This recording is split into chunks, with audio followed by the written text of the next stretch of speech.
কাছে?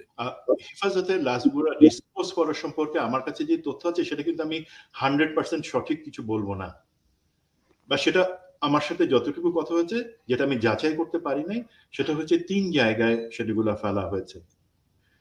একটা হচ্ছে কক্সবাজারে, 2 নম্বর হচ্ছে কুমিল্লা যেই ব্রিজ আছে, ঢাকা কুমিল্লা বড় ব্রিজটা, সেটার নিচে, এবং 3 নম্বর যেটা হচ্ছে, সরি এগেইন আমি অত্যন্ত দুঃখিত, কাউকে অবশ্যই যেটা হার্ট করে থাকতে পারে পরিবারদেরকে, সেগুলাকে ছোট টুকরা করে বিভিন্ন জায়গায় ফেলা হয়েছে। এবং এই কাজগুলা কিন্তু জিয়া নিজে সরাসরি করতে হচ্ছে তা না।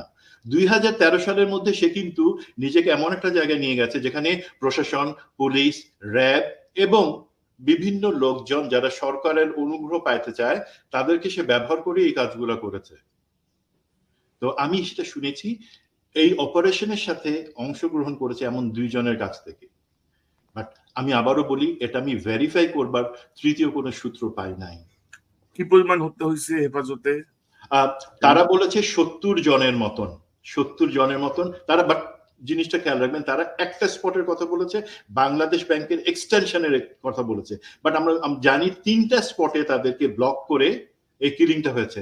বাকিগুলোর কথা আমি জানি না, বিকজ ওইখানে জিয়া তখন ছিল এবং সেই অফিসার 2 জনও সেখানে ছিল যারা বলেছে, এবং সেই অফিসাররা যখন আমার কাছে বর্ণনা করে তারা রীতিমতো দে হ্যাভ বিন শেকিং, কারণ এই ধরনের বর্বরতায় তারাও ইনভলভ হবে, তারা বুঝতে পারে নাই, এবং তাদের মধ্যে থেকে একজন সম্ভবত পরবর্তীতে চাকরি ছেড়ে দিয়েছে।